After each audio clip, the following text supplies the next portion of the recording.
In this episode, we are pulling together the big ideas from domains 1 and 2 into one clear mental review so that the CompTIA cybersecurity analyst, CYSA+, exam feels less like a pile of separate topics and more like one connected defensive story.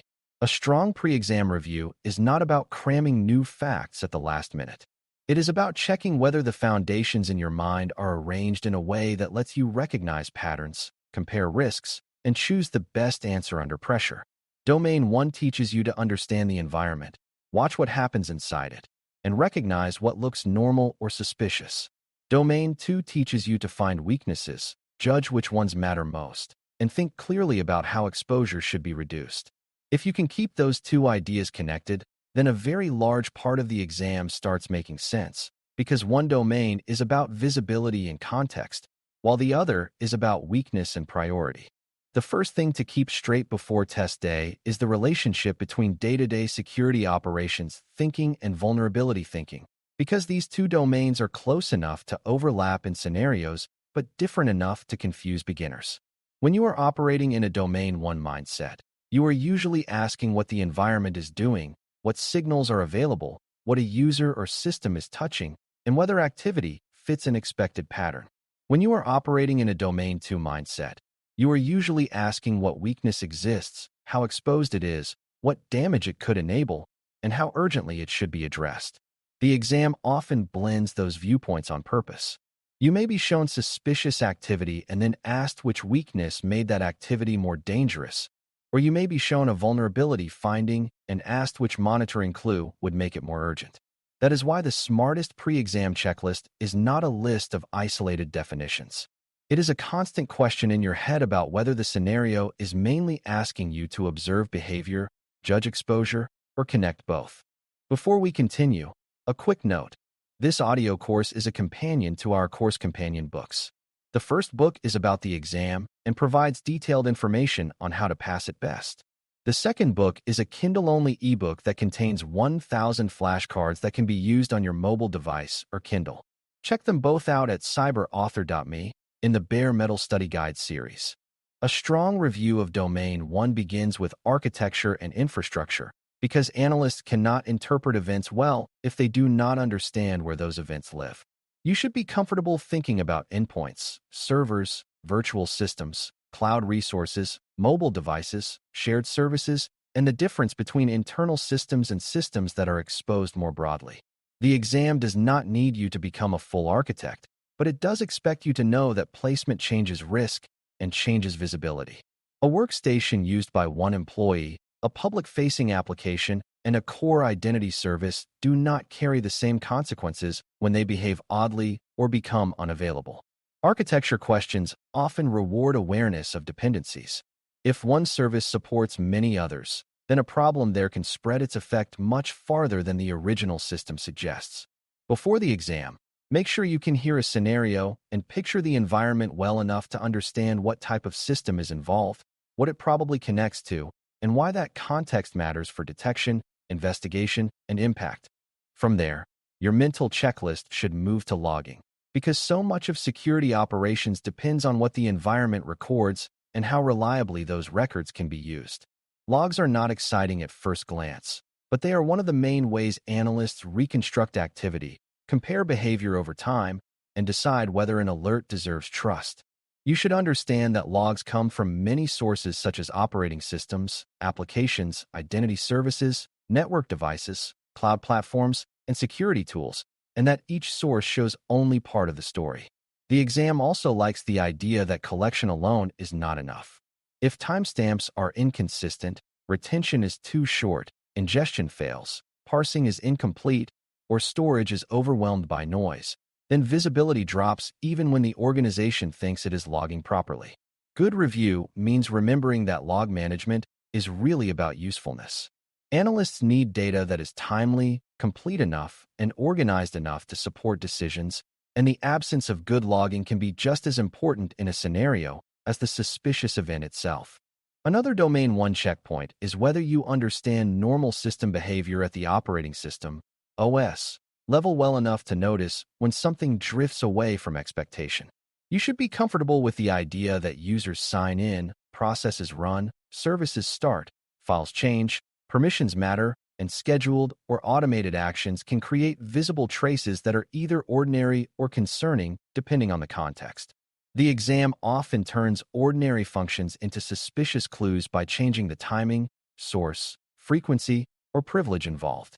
A process launching from an unusual location, a service appearing unexpectedly, a user account performing activity outside its role, or a persistence mechanism showing up where it should not can all matter because they suggest that a normal system function may be serving an abnormal purpose. Review this domain by asking whether you can explain what a system is doing in plain language. If you can describe the relationship between the user, the account, the process, the file activity, and the resulting network behavior, then you are thinking like an analyst instead of just memorizing vocabulary. Identity is another major checkpoint because a huge amount of suspicious activity becomes understandable only when you know who should be allowed to do what. Questions tied to identity and access management, IAM, usually become easier when you separate authentication from authorization and remember that proving who you are is not the same as being permitted to perform a certain action. You should be ready to think about user accounts, service accounts, privileged access, least privilege, role-based access, and multi-factor authentication, MFA, as tools for reducing misuse and narrowing blast radius. The exam often rewards candidates who notice that an identity problem is really the center of the story. Unusual login timing, access from unexpected locations, use of an account outside normal business patterns, or privilege that exceeds the job requirement may be the strongest clue in the scenario. A good review question to ask yourself is whether you can tell the difference between a system problem and an account problem. Many incidents involve both, but the fastest way to understand them often begins with asking whether the wrong person, the wrong account, or the wrong level of access is driving the risk. Network awareness should also be part of your Domain 1 checklist, even if networking is not your favorite subject, because systems reveal a great deal through how they communicate. You do not need to become a packet analyst overnight, but you should be comfortable thinking about internal traffic, external traffic, expected connections, unusual destinations, and the idea that communication patterns can tell you whether behavior is routine or suspicious. Questions may involve beaconing, unexpected outbound traffic, unusual protocols, repeated failed connections, or strange activity tied to the domain name system, DNS. And what matters most is your ability to interpret the pattern rather than worship the jargon. The same goes for sensitive data and encryption. You should understand why data needs protection while stored and while moving, why segmentation limits spread, and why an exposed or misconfigured path to important data changes the seriousness of a scenario. If your review leaves you able to picture where data lives, how it moves, and what kind of communication would look wrong for that environment, then you are in strong shape for a large portion of Domain 1. A review of security operations is incomplete if it does not include detection logic and malicious indicators, because the exam wants you to see how separate clues can form one meaningful picture. You should be ready to recognize patterns such as suspicious login behavior, abnormal process execution, unauthorized privilege change, data staging, unusual outbound traffic, defense evasion, and activity that suggests command and control or lateral movement. The important thing is not to memorize every possible indicator in isolation. It is to notice how one clue increases the weight of another clue. A strange login may be explainable, but when it is followed by privileged activity, odd process launches, and external communication, the picture changes quickly. This is also where tool categories matter at a high level. A security information and event management (SIEM) platform, an endpoint tool, a network sensor, an email control, or a cloud monitoring source may each show different evidence, and the exam often rewards you for choosing the source that best answers the question being asked. Good review means remembering that alerts are starting points, not the whole truth, and that context is what turns a signal into a real conclusion. Threat intelligence and threat hunting belong in this review because they help explain how analysts move from passive monitoring toward more intentional defensive thinking. Threat intelligence matters when it gives context to what you are seeing, helps you understand which actors or techniques are relevant, and improves prioritization by connecting internal activity to known external risk patterns. Threat hunting matters because good analysts do not wait for every important issue to arrive as a perfect alert. They also develop hypotheses about what suspicious behavior might look like in their environment, and then go looking for traces of it across logs, systems, and network activity. The exam usually treats both ideas practically rather than romantically. Intelligence that is too generic, too old, or unrelated to your environment is not especially valuable, and hunting without a reasoned hypothesis can become random noise. Before the exam, make sure you can explain why baselines matter, why context matters, and why proactive review is different from simply staring at alerts. That mental distinction helps you answer questions that ask what kind of analysis is most useful in a given situation. When your review shifts into Domain 2, the first major checkpoint is understanding what vulnerability management really is. It is not just running a scanner and collecting a report. It is the larger process of identifying weaknesses, validating findings, understanding exposure, prioritizing action, and reducing risk in a way the organization can actually sustain. Weaknesses may come from missing patches, outdated software, insecure configurations, weak permissions, unnecessary services, unsupported systems, poor segmentation, or exposed interfaces that create more opportunity than they should. The exam expects you to remember that a vulnerability finding is not automatically the same thing as proof of compromise, but it is also not something to dismiss just because there is no visible attack yet. Vulnerability management lives in the space between what could go wrong and what is likely enough or harmful enough to deserve action. A strong pre-exam review asks whether you can explain not just what a vulnerability is, but why some weaknesses sit quietly for a long time while others create immediate concern because of where they live and what they expose. Prioritization is the heart of Domain 2, and it is the place where many beginners lose points by relying too heavily on labels instead of judgment. You should absolutely understand that severity scoring matters, and the Common Vulnerability Scoring System, CVSS, can help provide a common language for how serious a technical weakness appears. But the exam repeatedly rewards candidates who know that a score is only the beginning of a decision, not the decision itself. A moderately rated weakness on a critical internet-facing service may deserve faster action than a severe finding on a system that is isolated, tightly controlled, and currently low impact.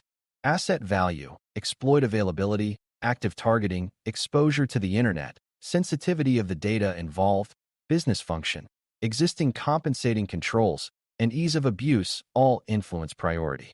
Your review should leave you suspicious of any thinking that says the highest score is always the highest priority. CYSA Plus is trying to build analysts who can interpret context, and vulnerability questions often exist mainly to see whether you understand that risk is shaped by environment and consequence, not by a number alone. A strong Domain 2 review also includes knowing the range of response options for weaknesses, because remediation is broader than simply applying a patch the moment a finding appears. Patching matters, but so do configuration hardening, segmentation, disabling unnecessary services, restricting access, upgrading unsupported systems, removing unused software, and using compensating controls when a full fix cannot happen immediately. The exam often expects you to think in terms of real operational life, where organizations have maintenance windows, change control, business dependencies, vendor limits, and systems that cannot always be taken offline without consequence. That means the best answer is sometimes the fastest risk reduction rather than the most complete theoretical solution. You should also remember that exceptions and risk acceptance exist, but they are decisions that should be made deliberately, with ownership and awareness of the remaining exposure. Review this area by asking whether you can distinguish immediate mitigation from permanent remediation and whether you understand why validation matters after the change. A fix that is not verified can leave the organization with false confidence, which is dangerous in its own right. The same judgment depends on evidence quality, because both operations and vulnerability work depend on trusting the right signals for the right reasons. In Domain 1, poor evidence can mean false alarms, missed incidents, or confusing investigations. In Domain 2, poor evidence can mean wasted effort on false positives, weak prioritization, or misplaced urgency. The exam frequently tests whether you know what kind of data would most directly answer the question. If the problem is suspicious user activity, identity logs, and endpoint behavior may matter more than a generic network summary. If the problem is vulnerability prioritization, asset context and exposure details may matter more than a long list of raw findings with no business meaning attached. Good review means remembering that not all evidence is equal, and not all tools answer the same kind of question. One of the most useful pre-exam habits is asking yourself what source would give the clearest confirmation. What clue is the most load-bearing in the scenario? And whether the answer you are considering is based on real context or just a vague sense that it sounds security-related. Before you sit for the exam, your final mental checklist for domains 1 and 2 should sound like a series of connected ideas rather than a speech you memorized.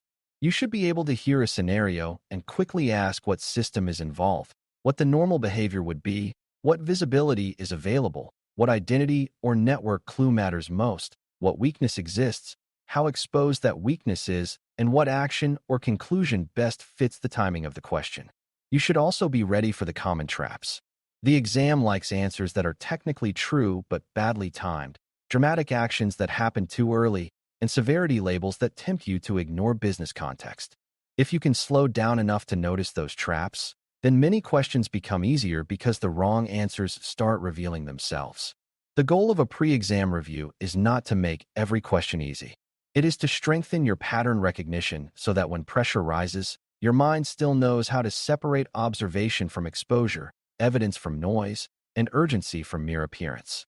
By the end of this review, the main thing to carry into the exam room is that domains 1 and 2 together form the core of analyst thinking. Domain 1 teaches you to understand the environment, collect and interpret evidence, and recognize when behavior deserves attention. Domain 2 teaches you to understand weakness, judge business and technical exposure, and decide what deserves priority before it becomes something worse. When those two domains feel connected in your mind, the exam becomes more manageable because you are no longer memorizing isolated content areas. You are following one larger defensive logic from visibility to understanding, from weakness to priority, and from observation to action.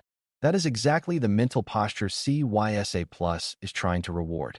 Go into the exam looking for context, sequence, and consequence, and these two domains will feel much less like a checklist you must survive and much more like a framework you already know how to use. Thanks for listening. For more audio courses, daily newsletters, and more, please visit baremetalcyber.com.